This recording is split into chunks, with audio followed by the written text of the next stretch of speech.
तो बच्चों आज हम आ गए हैं अपने चैप्टर फिजिक्स के इलेक्ट्रिसिटी क्लास 10th के लेक्चर नंबर 8 की तरफ, जिसमें हम लोग बचे हुए न्यूमेरिकल लास्ट लेक्चर में हमने एक जगह पे ब्रेक कर दिया था जब लेक्चर 1 घंटा क्रॉस कर गया था। तो उसी के आगे को बच्चों यहां कंटिन्यू करेंगे और क्वेश्चन नंबर 12 से बच्चों आगे को हम कंटिन्यू करने वाले। ठीक है, अगर आप लोग नोटिस करो तो ये क्वेश्चन नंबर 12 तुम्हारे सामने लिखा हुआ है, इसी को हम सॉल्व करना चाह रहे हैं। ठीक है, जो सवाल नंबर 12 है बच्चों बहुत ध्यान से देखना। कह रहा है बहुत सारे इलेक्ट्रिक बल्ब हैं। ये कुछ वैसा ही है बच्चों जैसे उस टाइम पे एक क्वेश्चन नहीं था, बहुत सारे रजिस्टर हैं, हमने उसको एन लेट किया था, आंसर 4 आया था अभी 3-4 क्वेश्चन पहले, मैंने एक डायग्राम भी बनाया था उसी टाइप का। बस इस बार रजिस्टेंस की जगह इलेक्ट्रिक बल्ब दे दिया है, नंबर नहीं बताएं, सेवरल बोला है। तो मैंने कहा देखो तरीका यह होता है कि पैरेलल में एक तो कनेक्ट करना है और रेजिस्टेंस नहीं है, इस बार बल्ब है बच्चों, तो मैं रेजिस्टेंस की जगह इस बार बल्ब बना दूंगा, बनाऊंगा लेकिन पैरेलल में ही। कैसे बनाऊंगा बच्चों? बनाऊंगा मैं कुछ इस तरीके से पैरेलल में ही।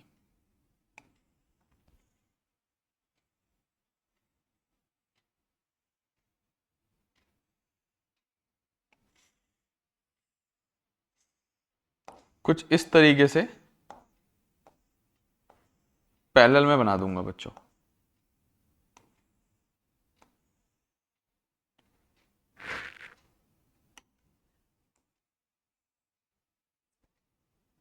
ठीक है, अच्छा मुझे नहीं पता कितने बल्ब हैं, मैंने कहा ये पहला बल्ब है, मैंने कहा ये दूसरा, ये तीसरा एंड सो ऑन। मैंने कहा ऐसे एन बल्ब मैंने लगा रखे हैं। कितने बल्ब लगा रखे हैं? N.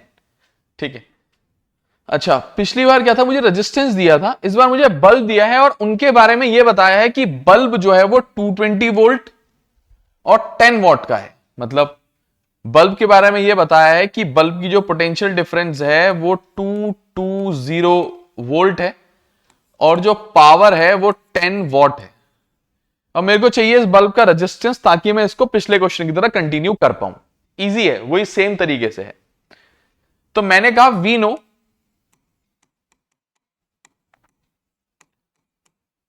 P equal to V square upon R. ये लगा के फायदा है, फिर V है P है R आ जाएगा, क्रॉस मल्टीप्लाई कर दिया, P into R equal to V square, R equal to V square upon P, V square upon P। और V स्क्वायर बच्चों यहां पे हो जाएगा 220 का स्क्वायर अपॉन पावर है बच्चों यहां पे 10। 22 का स्क्वायर हो जाता है बच्चों 484 और ये डबल जीरो अपॉन 10, जीरो से जीरो कट जाएगा। तो इसकी एक बल्ब की रेजिस्टेंस बच्चों 48। अब तुम्हें लग रहा होगा बहुत ही बड़ा नंबर आ गया, अरे बच्चों आएगा ही बड़ा, क्योंकि बल्ब जो होता है ना, बल्ब में होता है टंगस्टन फिलामेंट। ठीक है, उसकी रेजिस्टेंस बहुत हाई ही होती है, तभी वो जलता है बच्चों, हीट प्रोड्यूस करता है तभी जलता। हमने एप्लीकेशन और जूस लॉ में बताया था ये बात तुम्हें, उम्मीद करते हैं बात क्लियर है। चलते हैं बच्चों अब आगे की तरफ, बहुत ही ध्यान से देखना इसके बाद क्या कर सकते हैं। मैंने कहा एक काम करते हैं, इतना तो हो गया, ठीक है, इतना तो हो गया, ठीक है। अब हमारी बात बहुत ध्यान से सुनना। देखो अब इसके बाद क्या कह रहा है, कितने बल्ब कनेक्ट करें कि वो 220 वोल्ट लाइन में मैक्सिमम करंट कितना 5 एंपियर जो है वो अलाउ करे। ठीक है, मैंने कहा now let number of bulbs B N. Number of bulbs क्या ले लेते हैं? एन ले लेते हैं, नंबर ऑफ बल्ब्स एन मान लिया। ठीक है, नंबर ऑफ बल्ब्स को मैंने एन मान लिया। मैंने कहा इन पैरेलल में अगर एन बल्ब कनेक्ट होंगे बच्चों इन पैरेलल, अब मेरे लिए बल्ब नहीं है बच्चों ये, अब मेरे लिए ये बल्ब नहीं है, एक रेजिस्टेंस है R1 जिसकी रेजिस्टेंस की वैल्यू 4840 ओम है। ये एक बल्ब है जिसकी रेजिस्टेंस R2 4840 ओम है। ये एक बल्ब है R3 जिसकी रेजिस्टेंस 4840 ओम है। ये बच्चों कहानी है टोटल। मैंने कहा इन पैरेलल रेजिस्टेंस का जो फॉर्मूला होता है 1/RP equal to 1/R1, 1/R2 और 1/R3 and so on till Rn तक जुड़ते जाएगा बच्चों। अब मेरे को हर बल्ब का रेजिस्टेंस मालूम है बच्चों। मैंने कहा बल्ब का रेजिस्टेंस है 1/4840, 1/4840, ऐसे चलते जाएगा बच्चों, प्लस 1/4840। कितने हैं बच्चों? n बल्ब ऐसे जुड़े हैं। मैंने कहा कितने टाइम्स जुड़ा है? ऐसे n टाइम्स जुड़ा है, n टाइम्स जुड़ा है। उसके बाद निष्कर्ष से निकला कि n टाइम्स किसी नंबर को जोड़ोगे तो वो आता है n इंटू वो नंबर, और टेकिंग रेसिप्रोकल, इसका रेसिप्रोकल लेना पड़ेगा क्योंकि ये तो आरपी है 1/, तो टेकिंग रेसिप्रोकल मतलब बोथ साइड ही लेंगे, टेकिंग रेसिप्रोकल, तो ये बन जाएगा आरपी इक्वल टू 4840/n, इतना ओम, इतना ओम बन जाएगा बच्चों। और सुनते हैं, और सुनते हैं।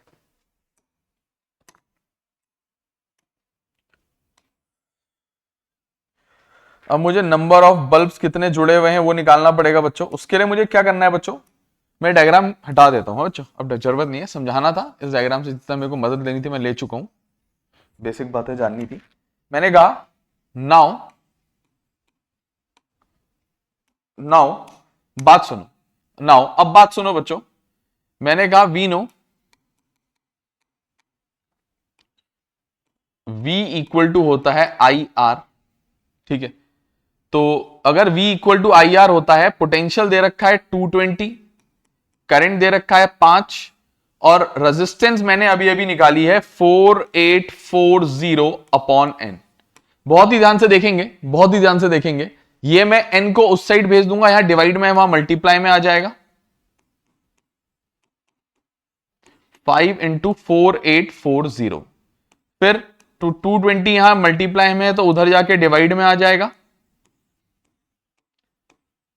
0 से 0 काट दूंगा, ठीक है। अब 22 इंटू 22 होता है बच्चों 4840, तो n आ जाएगा बच्चों 110, 110। कितने बल्ब हैं बच्चों?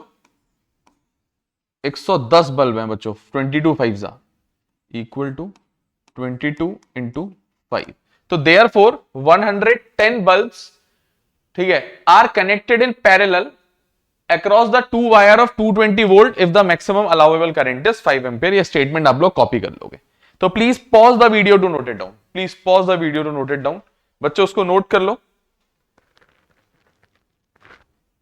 चलते हैं बच्चों अगले क्वेश्चन की तरफ, क्वेश्चन नंबर 13 की तरफ। बहुत बढ़िया क्वेश्चन है, सवाल को पहले ध्यान से समझोगे। इस बार सवाल यह है कि हमारे पास 3 केस हैं बच्चों, 3 केस। अब हमें तो क्वेश्चन पता है क्या है, आप लोग एक बार रीड कर लो, हम भी रीड करते हैं आप लोग के लिए। मैंने कहा क्वेश्चन यह है कि एक हॉट प्लेट है, a hot plate of an oven, oven है बच्चों, ओवन की प्लेट है, when connected to a 220 volt line has 2 resistance coil, coil A and B, 2 coil है बच्चों, each of resistance 24 ohm, which may be used, अकेले use कर सकते हो कॉइल को, दोनों को सीरीज में यूज कर सकते हो, और दोनों को पैरेलल में यूज कर सकते हो। करंट बताना है बच्चों इन 3 केसेस, ठीक है, करंट बताना है बच्चों इन 3 केसेस, करंट बताना है बच्चों इन ऑल द 3 केसेस। बच्चों यहां एक काम करते हैं, केस 1 क्या है? केस 1 है बच्चों सेपरेटली, सेपरेटली यूज करोगे तो रेजिस्टेंस कितनी हो जाएगी सेपरेटली? अरे दोनों की तो 24 है, तो ए को यूज करो या बी को यूज करो, आर तो 24 ही होगा जी, कोई टेंशन नहीं है सेपरेटली में। मैंने कहा we know, V equal to I R होता है, तो I बराबर हो जाएगा V अपॉन आर। V की जगह डाल दूंगा 220, R की जगह डाल दूंगा 24। जितना कैंसिल होगा बच्चों कैंसिल कर लो, सवाल को जितना कैंसिल होता है कर लो। 4 से कटेगा क्या? कटेगा। 4 6 24, 4 5 20, 4 5 20, 55 डिवाइडेड बाय 6, ठीक है, 55/6। क्या और कैंसिल होगा क्या? नहीं होगा कैंसिल, अब मेरे को काटना ही पड़ेगा इसको। तो मेरा जो आई आ गया है वो बराबर आ गया है 55 डिवाइडेड बाय 6, काट देता हूं, 6 9 54, 1 बचा, डेसिमल 10, 6 1 6, 4 बचा, फिर 40 हो जाएगा, 6 6 36, फिर 6 फिर 6 फिर 6 6 6 6 6 आता जाएगा, ठीक है। तो एक काम करता हूं, 9.17 लिख देता हूं उसको, अप्रॉक्स राउंड ऑफ करके 9.17। तो मैंने कहा पहले केस में जो करंट होगा वो 9.17 एम्पियर होगा, ठीक है। रेजिस्टेंस थी हमारी इस बार 24 ओम। अब चलते हैं केस 2 की तरफ। इस बार सीरीज में यूज करेंगे बच्चों, दोनों को किस में यूज करेंगे?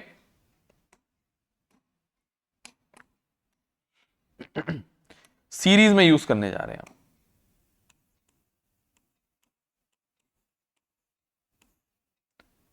ठीक है।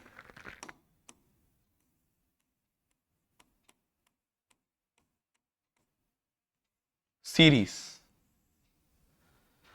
देखो सीरीज में क्या होता है, मैंने कहा जो रेजिस्टेंस होगी सीरीज में वो होगी, दोनों को जोड़ दो, resistance of coil A plus resistance of coil B, वो है 24 प्लस 24, वो हो जाएगा बच्चों 48, 48 ओम। क्लियर? अच्छा, इसके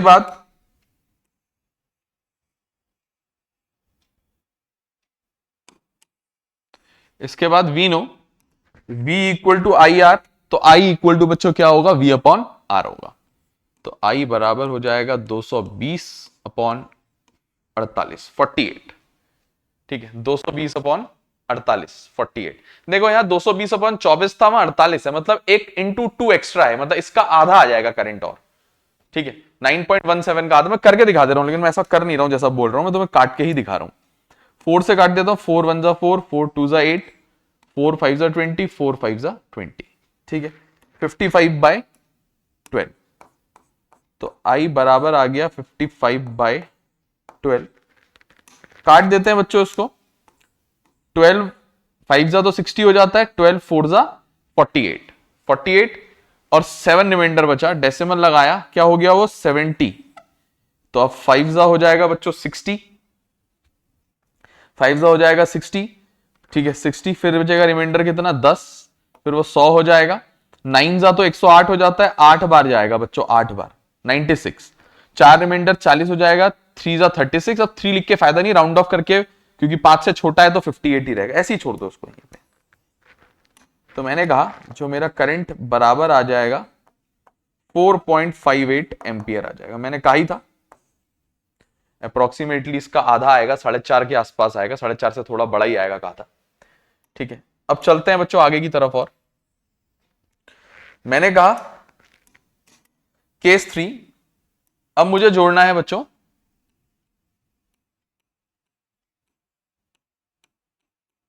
इन पैरेलल।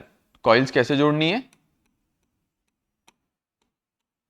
कॉइल्स जोड़नी है बच्चों पैरेलल। मैंने कहा कॉइल्स को पैरेलल जोड़ देते हैं। मैंने कहा 1 अपॉन आरपी, 1 अपॉन, एक कॉइल है आर ए, एक कॉइल है आरबी। आर ए का रेजिस्टेंस है 24, आरबी का भी रेजिस्टेंस है 24, तो 1 अपॉन रेजिस्टेंस इन पैरेलल जो आएगा, ठीक है। रेजिस्टेंस पैरेलल, आरपी जरूरी नहीं है आरपी लिखो, उसको आर भी ले सकते थे पिछली बार की तरह, जरूरी नहीं है। हाँ भाई, आरपी लेने का कोई ऐसा मोटिव मेरा नहीं था, क्योंकि पहले नहीं लिया तो इस बार भी नहीं लिया। तो 1 upon R equal to LCM हो जाएगा 24, 1 + 1 हो जाएगा 2, तो ये हो जाएगा 1 अपॉन 24, और taking reciprocal both sides R आ जाएगा 24 ओम। मैंने कहा नाउ पहले रेजिस्टेंस, पहले केस में, अच्छा मैंने सही जोड़ा क्या? नहीं, मैंने कट नहीं, कैंसिल आउट नहीं किया, हमने कैंसिल आउट नहीं किया इसको। 1 अपॉन 12 आएगा बच्चों, है सॉरी, ठीक है, हम कैंसिल आउट नहीं किए थे, अब हो गया। देखोगे बच्चों, देखोगे, ये हो गया 1 अपॉन 12, रेसिप्रोकल लिया दोनों साइड, तो आ गया 12 ओम।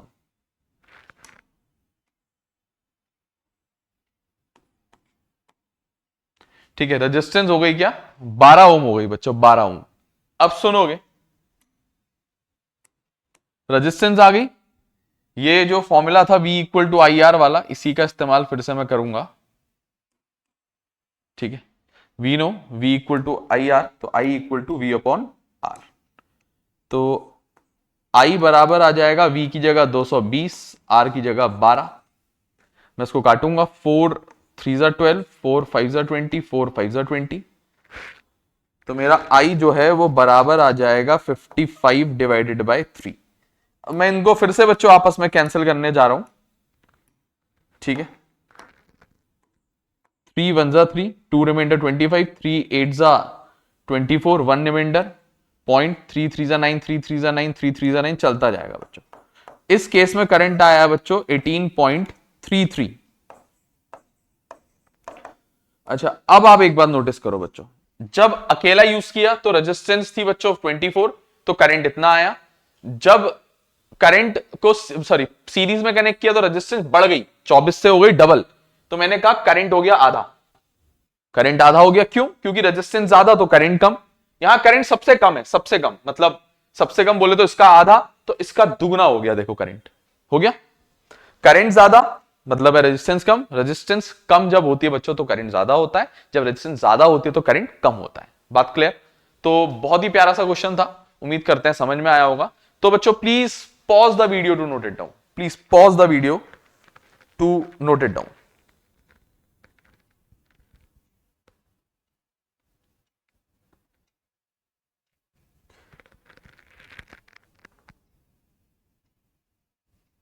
चलो भाई चलते हैं अगले क्वेश्चन की तरफ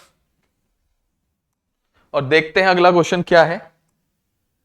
अगला क्वेश्चन है compare the power used in 2 ohm resistor in each of the following circuit. दो सर्किट दे रखे हैं मुझे, मतलब दो केस हैं एक तरीके से देखा जाए तो, पार्ट है मतलब केस भी क्या, दो अलग अलग पार्ट्स हैं।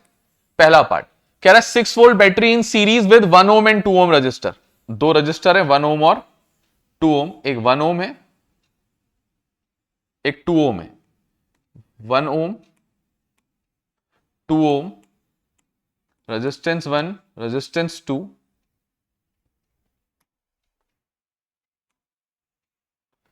ठीक है।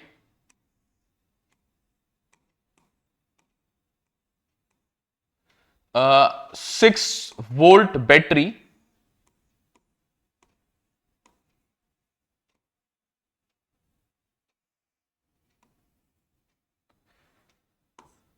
की, ठीक है की। अब सुनो बात को, कह रहा है इसके अक्रॉस पावर निकाल दो। मैंने इसके अक्रॉस पावर P1 मान ली भैया। क्या मान ली? Late power across 2 ohm register भी P1, P भी ले सकते थे वरना उस दूसरे केस में P1 P2 ले लेंगे ना। Late power across 2 ohm register भी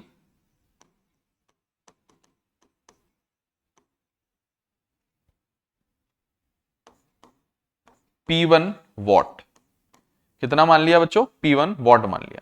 मैंने कहा नाउ मैं एक बार बताता हूं, चलो ये कनेक्टेड कैसे है वो देखो। ये कैसे कनेक्टेड है? सीरीज में कनेक्टेड है। सीरीज में क्या सेम रहता है? करंट सेम रहता है। पावर का वो फॉर्मूला यूज करो जिसमें करंट यूज हो और पोटेंशियल यूज ना हो। बहुत सारे होते हैं, पावर VI होता है, पावर V² अपॉन R होता है, ठीक है, पावर I² R भी होता है। तो ये कुछ पावर के फॉर्मूले हैं। ऐसा जिसमें कि ऐसी चीज यूज हो रही हो, मैंने कहा ये करंट सेम रहता है। तो नाउ जो पावर होता है वो I² R होता है, और पावर इस बार मैंने माना है P1, और किसके अक्रॉस निकालना है? R2 के अक्रॉस, तो I² R2। करंट सेम रहेगा, जितना करंट यहां से निकलेगा उतना ही इसमें जाएगा, उतना ही इसमें जाएगा। करंट जो है वो I सेम रहता है। मैं सबसे पहले I कैलकुलेट करने की कोशिश कर देता हूं। समझ रहे हो बात को? मुझे I ही निकालना है, मुझे I निकालना है। मैं I निकालने की कोशिश कर देता हूं, ठीक है। मैंने कहा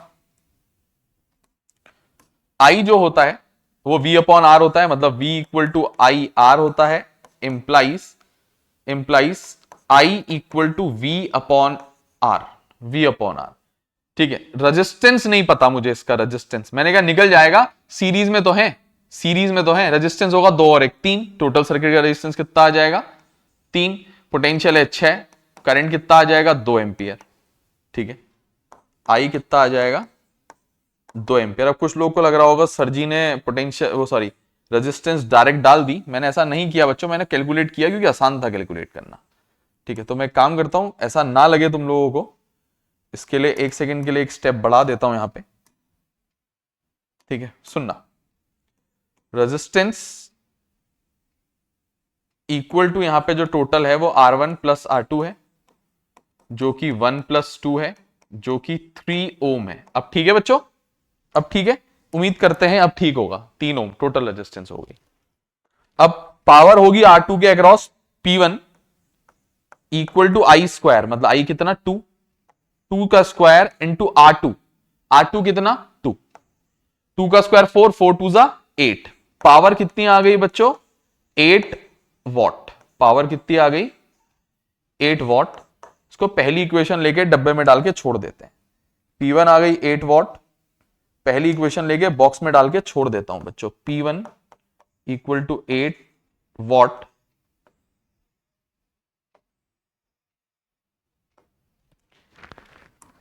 अब सुनोगे बच्चों, बात को सुनोगे।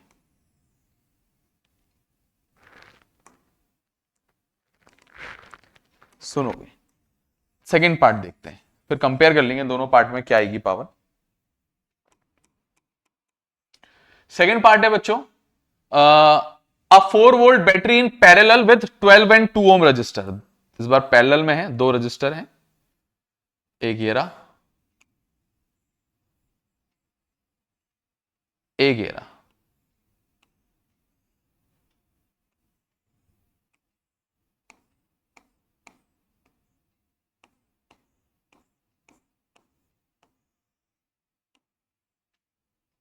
ठीक है, इन्होंने क्या बोला है 4 volt battery, 4 volt battery in parallel with 12 ohm and 2 ohm resistor in, ये पैरेलल में। हाँ, और पावर किसके अक्रॉस कंपेयर करनी है, इसकी पावर निकालनी है। पावर मैंने इसकी पावर कुछ देर के लिए P2 मान ली। बात क्लियर? उम्मीद करते हैं बात क्लियर होगी, कोई दिक्कत नहीं दे रही होगी। ठीक है, ठीक है। मैंने कहा पैरेलल में सेम रहता है potential, V square upon R वाला फॉर्मूला लगाएंगे। ठीक है, पोटेंशियल सेम रहता है, करंट निकालने का झाड़ भी नहीं रहेगा ना, V नो,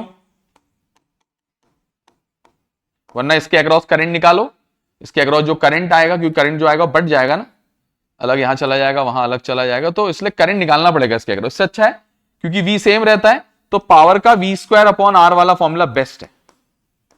अच्छा, टोटल रेजिस्टेंस मत निकालना बच्चों, इसके अक्रॉस निकालनी है तो R2, P2 निकालने के लिए V स्क्वायर अपॉन R2 लगाना पड़ेगा। मैं दोबारा रिपीट करता हूं, मैं पहले फॉर्मूला ही लिखता हूं बच्चों, ऐसा तुम्हें कंफ्यूजन ना क्रिएट करें। मैंने कहा पावर जो होता है वो V स्क्वायर अपॉन R होता है, यहां पे पावर जो है वो P2 है, यहां पे जो V स्क्वायर है वो पूरे सर्किट में V रहेगा, रेजिस्टेंस जो है यहां पे R2, इसके अक्रॉस निकालना है, R2 के अक्रॉस निकालना है। तो V स्क्वायर मतलब 4 का स्क्वायर अपॉन रेजिस्टेंस की वैल्यू है 2, 4 का स्क्वायर हो जाएगा 16, 16 अपॉन 2 क्या हो जाएगा फिर से 8 वॉट। तो मैंने कहा पावर क्या आ गई 8 वॉट आ गई। अच्छा, इन्होंने बोला तो था कंपेयर करो, तो मैं वैसा बोल दूं from equation 1, from 1 and 2 P1 equal to जो है वो P2 है। यही कंपैरिजन मेरा निष्कर्ष है। ठीक है, प्लीज बच्चों, please pause the video to note it down, इसको अच्छे से नोट कर लो, फिर बात करते हैं बच्चों। Please pause the video to note it down. चलते हैं बच्चों अब आगे की तरफ, नेक्स्ट सवाल देखते हैं क्या कह रहा है। आगे बच्चों 2 लैंप है, एक 100 वॉट है और 220 वोल्ट है, और दूसरा 60 वॉट है और इतना है, पैरेलल में कनेक्ट किए हैं, पैरेलल में कनेक्ट किए हैं। व्हाट करंट, करंट निकालना है बच्चों, is drawn if the supply voltage is 220 volt. ठीक है, तो 2 लैंप है, मैं बता देता हूं क्या कहानी है, ऐसी कहानी बोली है। तो इन्होंने कहा 2 लैंप हैं पैरेलल में कनेक्टेड है। मान लो एक लैंप, सॉरी लैंप रेजिस्टेंस नहीं, चाहे मैं उसकी रेजिस्टेंस बाद में कैलकुलेट करूंगा, लेकिन फिलहाल फिलहाल फिलहाल ऐसा नहीं करेंगे हम लोग। ठीक है, बहुत ही ध्यान से सुनोगे बच्चों।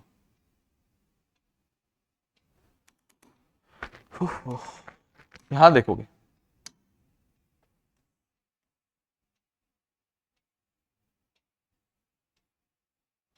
एक बल्ब,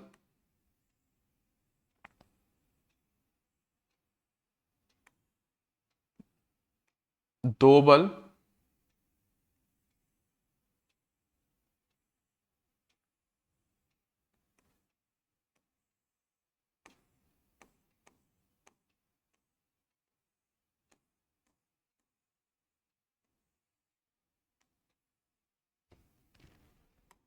ठीक है, ये रहा बच्चों कहानी, ये रही कहानी।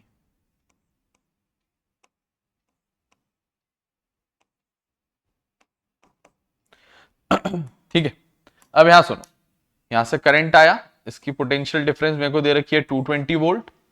ठीक है, अच्छा इस बल्ब के बारे में मुझे क्या बताया गया है, मुझे बताया गया है इसके बारे में कि ये 100 वॉट का है, मैं अपने लिए लिख रहा हूं इस बात को। ठीक है, मुझे ये बताया गया इस बल्ब के बारे में कि ये 100 वॉट और 220 वोल्ट में काम करता है, और मुझे इसके बारे में ये बताया गया है ये 60 वॉट और 220 वोल्ट में काम करता है। मैंने अपने लिए लिखा है बच्चों, जरूरी नहीं है लिखना। अच्छा मैं इन दोनों की रेजिस्टेंस निकाल लेता हूं ना, मेरा सब सॉल्व हो जाएगी दिक्कत। ठीक है ना, मुझे निकालना क्या है, ये what current is drawn from the line, मुझे आई निकालना है, वाला जो आई लिया है, मैंने कहा लेट करंट बी आई।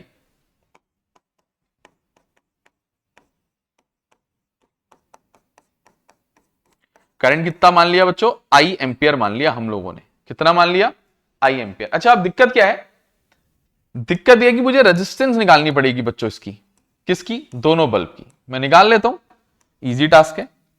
देखो we know V square power V square upon R, now we know power जो होता है वी स्क्वायर अपॉन आर होता है। मान लो इसकी रेजिस्टेंस R1 है, मान लो इसकी रेजिस्टेंस R2 है, और मैं कैलकुलेट करने जा रहा हूं। मैंने कहा P equal to V square upon R होता है। ठीक है, इस बल्ब के लिए for bulb 1, for bulb number 1 मैंने कहा जो पावर होगी वी स्क्वायर अपॉन आर होती है, तो आर हो जाएगा P अपॉन वी स्क्वायर, होगा नहीं होगा, आर हो जाएगा P अपॉन वी स्क्वायर। बात क्लियर है, उम्मीद करते हैं बात क्लियर होगी बच्चों। अब सुनोगे, पावर जो है बच्चों इसकी 100 वॉट है। ठीक है, पावर जो, मेरी बात ध्यान से सुनो बच्चों, पावर जो होता है वो वी स्क्वायर अपॉन, रुको रुको रुको रुको रुको रुको रुको रुको, हम भी कभी कभी वी स्क्वायर अपॉन आर होता है। ठीक है, हमें निकालना है आर, आर को वहां भेज दूंगा, मल्टीप्लाई में चला जाएगा पी के साथ, और पी को फिर अपॉन में ले आऊंगा, तो आर इक्वल टू हो जाएगा वी स्क्वायर अपॉन पी। ठीक है, तो for bulb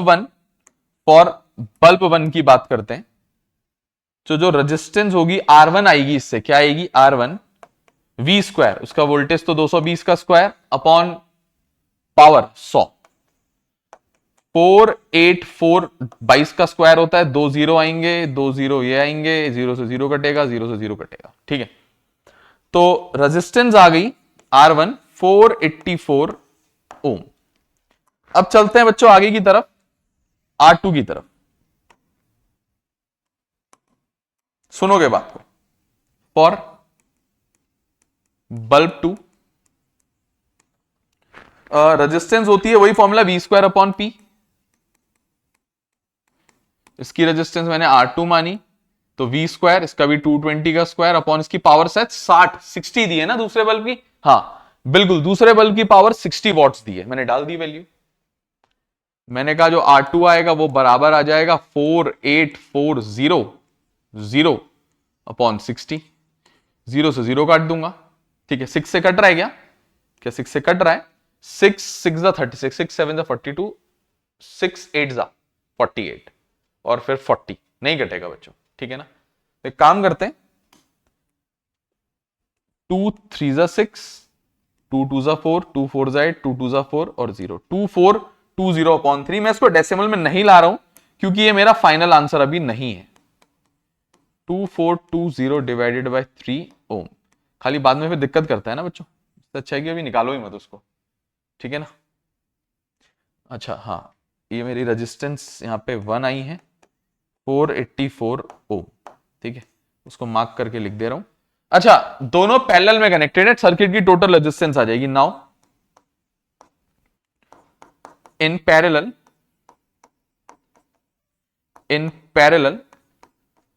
1 upon R equal to 1 upon R1 plus 1 upon R2, तो 1 upon R equal to 1 upon R1 अभी आप लोग के सामने निकाला 484 प्लस 1 अपॉन R2 है 2420, बल्कि मैं नहीं काटता, ज्यादा अच्छा होता, समझ रहे हो बात। चलो फिलहाल ये 2420 अपॉन 3 है, ये 3 अपॉन का ऊपर आ जाएगा, क्लियर? एलसीएम हम इसका निकाल लेंगे अभी, ठीक है ना, इसका हम एलसीएम निकाल लेंगे, कोई दिक्कत वाला विषय नहीं है, नहीं है। ठीक हो गया। अब इधर कर लेते हैं, उसके बाद ऑलमोस्ट आने वाला है बच्चों आंसर। ठीक है, तो एलसीएम ले लेंगे, 1/r आ जाएगा 484 और 2420 का एलसीएम ले लो बच्चों। ठीक है, 2420 एलसीएम आ जाएगा, 2420 एलसीएम आ जाएगा। मेरे ख्याल से 484 5 होता है ना, 484 5 5 4 20, 0 2 8 5 40 42 24 4 5 4 20 24 2420 बिल्कुल 5 जो काट लेंगे बाद में इसको, 5 होता है। ठीक है, तो ये आ जाएगा 5 तो 5 + 3 तो 8/2420 रेसिप्रोकल लूंगा, आर आ जाएगा 2420/8। अब ये नहीं कटेगा, मेरे ख्याल से 4 से कटेगा, 8 से तो नहीं कटेगा। ठीक है, डायरेक्ट नहीं कटेगा, तो मेरी रेजिस्टेंस आ जाएगी 4 2 8 4 6 24।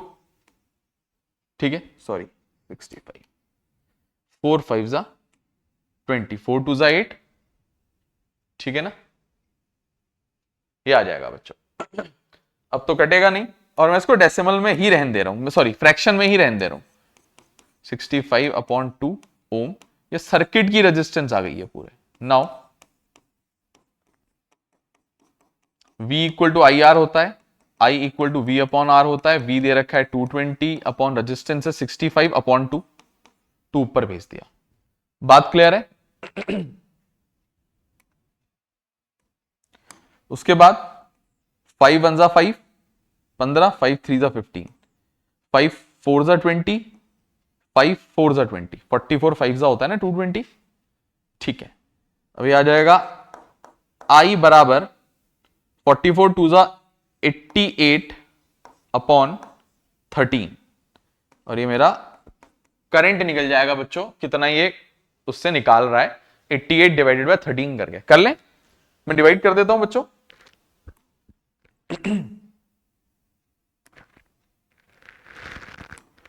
इसको कैंसिल आउट कर देते हैं जितना होता है हमसे। 13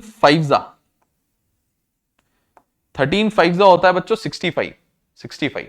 ठीक है, 78 भी 78 कटेगा बच्चों, नहीं सो रुको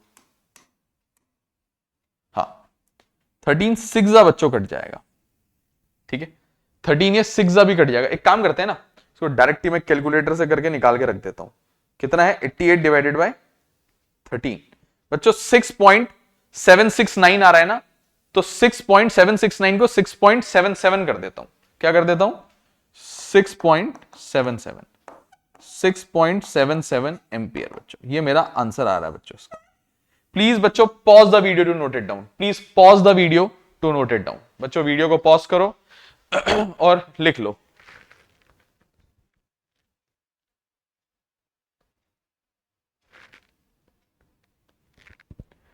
चलो भाई चलते हैं आगे की तरफ, अगले सवाल की तरफ। Which uses more energy, a 250 watt TV set in 1 hour या 1200 वॉट टोस्टर इन 10 मिनट्स? देखो मेरे पास, तुम्हें अगर मेरा टॉपिक याद है पावर या एनर्जी, एनर्जी अगर तुम्हें याद है, मैंने कहा था एनर्जी की 2 यूनिट्स होती हैं, एक तो एसआई जो कि वॉट सेकेंड होती है, और एनर्जी की एक और यूनिट होती थी बच्चों कॉमर्शियल। कौन सी? चेक कर लो पुरानी वीडियो, चेक कर लो। कॉमर्शियल, उसमें होता था किलोवाट आर। अब तुम्हारी मर्जी है तुम आंसर को किस में लाना चाहो, मैं जनरली कोशिश करता हूं कॉमर्शियल यूनिट में लाता हूं। ठीक है ना, मैं लाने वाला हूं बच्चों कॉमर्शियल यूनिट में, मेरा उद्देश्य रहेगा कॉमर्शियल यूनिट में लाना। ठीक है, तो मैं कॉमर्शियल यूनिट में ही लाने की कोशिश करूंगा। ठीक है ना, कॉमर्शियल यूनिट में लाने की कोशिश करूंगा। तो मैंने कहा केस 1, पहला केस है 250 वॉट टीवी इन 1 आवर। ठीक है, इन 1 आवर। अच्छा, मुझे एनर्जी निकालनी है, मुझे पता है एनर्जी जो होती है वो पावर इनटू टाइम होती है। मुझे पावर दे रखी है, कहां दी है पावर मैं बताता हूं। भी रुको मैं बताता हूं, मैं बताऊंगा। ये बच्चों है पावर, ये बच्चों है टाइम। टाइम दिया है आर में, टाइम दिया है आर में, पावर चाहिए किलोवाट में बच्चों। पावर किसमें चाहिए होती है? किलोवाट में। तो पावर जो दे रखी है वो 250 वॉट दे रखी है। एक वॉट में, एक वॉट में हमारे कितने किलोवाट होते हैं, सॉरी एक किलोवाट में कितने वॉट होते हैं? 1000। तो किलोवाट में अगर वॉट को छोटी यूनिट से बड़ी यूनिट में जाएंगे तो डिवाइडेड बाय 1000 हो जाएगा। ठीक है, 3 डेसिमल पीछे आ जाएगा, 0.250 या खाली 25, वो इनसिग्निफिकेंट होता है ना, पीछे तो मैं 25000 लगा दूं, उससे क्या ही फर्क पड़ेगा। तो 0.25 हो जाएगा एट लास्ट। इतना पावर, इतना kilowatt, which is equal to 0.25 kilowatt. एक ही बात है। एनर्जी पावर इंटू टाइम होती है, पावर है 0.25, टाइम इन आर है 1 आर, तो एनर्जी आ जाएगी बराबर 0.25 किलोवाट आर। इधर तो एनर्जी बच्चों इतनी आई है इसकी। किसकी ज्यादा एनर्जी, कौन ज्यादा एनर्जी यूज करेगा वो ढूंढना है बच्चों। ठीक है, हमें जैसे आंसर पता है, शायद इसका टीवी सेट ज्यादा यूज करेगा। अब इधर देखते हैं केस 2। अब 1200 watt toaster in 10 minutes, time कितना दे रखा है? 10 मिनट्स। अब मेरी दिक्कत यह है बच्चों, मेरे को दोनों यूनिट्स पसंद नहीं आई, मेरे को किलोवाट आर में चाहिए। मैंने इसको 1000 से डिवाइड कर दिया, 2 जीरो से 2 जीरो कट गए, 1.2 आ गया बच्चों, ये तो 1.2 किलोवाट। टाइम मेरे को चाहिए आर में, तो 10 मिनट को 60 से डिवाइड करूंगा। एक घंटे में 60 मिनट होते हैं ना, तो 60 से डिवाइड करूंगा 10/60, तो 1/6, 1/6 आवर्स। आवर्स नहीं, आर, एक घंटे से कम है। नाउ एनर्जी होती है पावर इंटू टाइम, पावर है 1.2, टाइम है 1/6, ये हो जाएगा, काट दूंगा, पॉइंट हटेगा 0.6, मैंने कहा पॉइंट हटाऊंगा, 0 हो जाएगा, 60 को 12, 12 5 जा 60, तो ये 1/5 आ जाएगा, 1/5 मतलब 0.2, 0.2, 0.2 मतलब 0.20, ये 2 डिजिट तक निकाला है ना, इसको भी 2 डिजिट तक लिख देता हूं, 0.2 की जगह 0.20, कोई फर्क नहीं पड़ता, 0.200 लिख दो उसको, क्या फर्क पड़ता है उससे। एनर्जी, तो क्या निष्कर्ष निकला बच्चों? अच्छा एक और बात, मैं इसकी एनर्जी को एनर्जी 1 मान लेता हूं, इधर की एनर्जी को मैं एनर्जी 2 मान लेता हूं। एनर्जी का फॉर्मूला है एनर्जी 2। मैंने कहा नाउ एनर्जी 1 जो है वो ज्यादा है एनर्जी 2 से, तो therefore 250 watt TV set uses more energy than a 1200 watt toaster in 10 minutes. ठीक है, प्लीज बच्चों pause the video to note it down, please pause the video to note it down.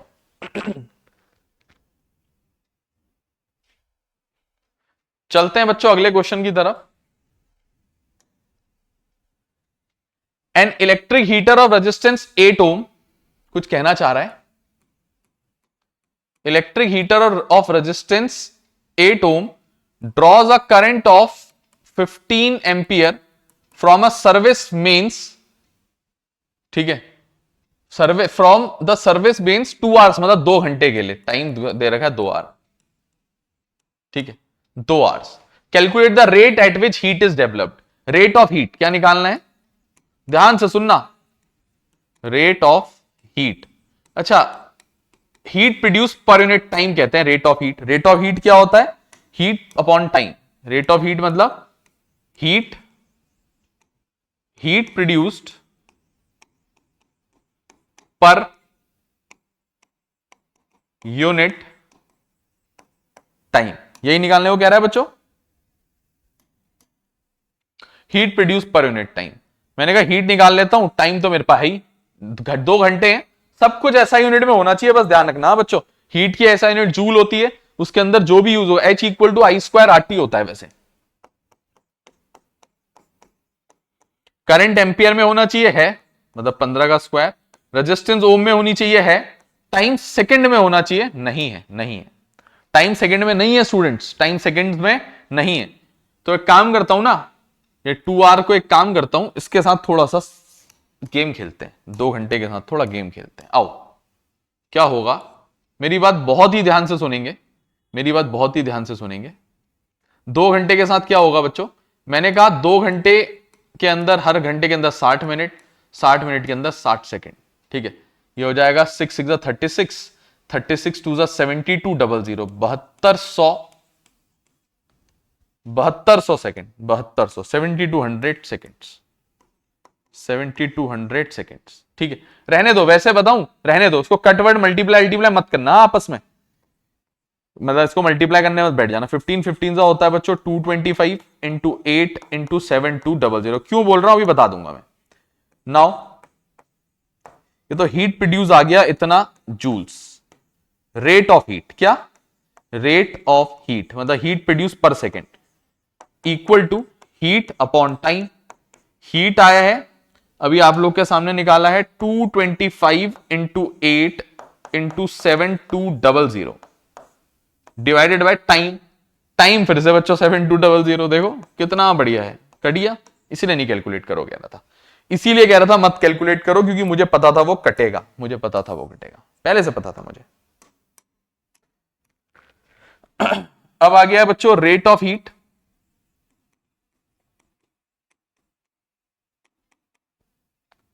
To 225 into 8 इतना joule पर second.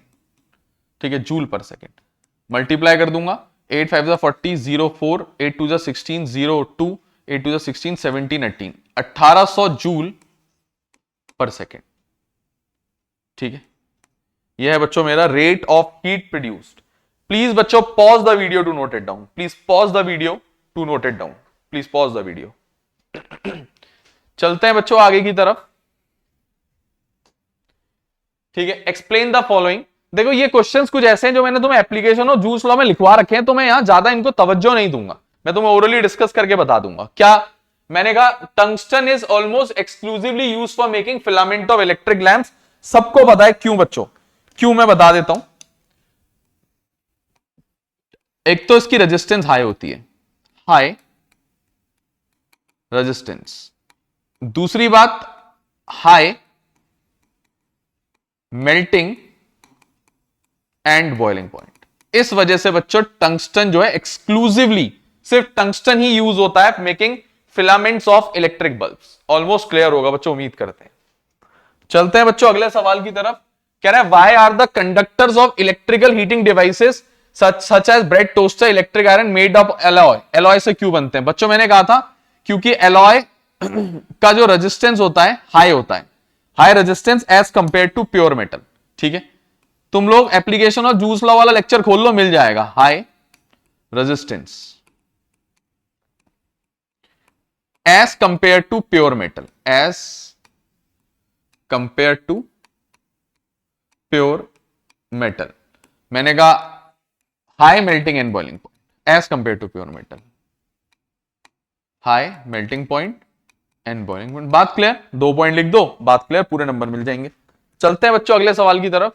Why is series arrangement not used? Series arrangement not used for domestic circuit. याद करो बच्चों, याद करो, domestic circuit के बारे में बताया था कि सीरीज में जो रेजिस्टेंस होती है वो बहुत हाई होती है, जिसकी वजह से करंट कम होता है। बल्कि हमें तो सीरीज के लिए पूछा गया ना, सीरीज में करंट हाई होती है, रेजिस्टेंस हाई होती है, जिसकी वजह से करंट लो होता है एज कंपेयर टू पैरेलल।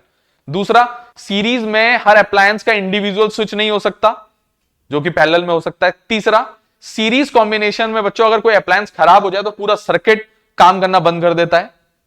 ठीक। चौथा, सीरीज में बच्चों पोटेंशियल ड्रॉप आ जाता है, पोटेंशियल चेंज हो जाता है हर सक्सेसिव अप्लायंस में, ऐसा पैरेलल में नहीं होता। उम्मीद करते हैं क्लियर होगा। लेक्चर देखो बच्चों, पुराने लेक्चर देखो, दोस्तों से शेयर करो उनको। ये देखो बच्चों, how does resistance of a wire very with area of cross section. इसका आंसर मैं लिख देता हूं। मैंने कहा वी नो, ये तो बहुत आसान सवाल है। Resistance is inversely proportional to area of cross section. ठीक है ना, आगे चलते हैं। कह रहा है why are copper and aluminium employed for नहीं sorry, why are copper and aluminium wires usually employed for electricity transmission. Electricity transmission क्यों यूज होते हैं बच्चों? मैंने कहा कॉपर एंड एल्यूमिनियम किस लिए यूज होते हैं बच्चों? क्योंकि कॉपर एंड एल्यूमिनियम इसीलिए यूज होते हैं बच्चों क्योंकि उनकी रेजिस्टेंस लो होती है।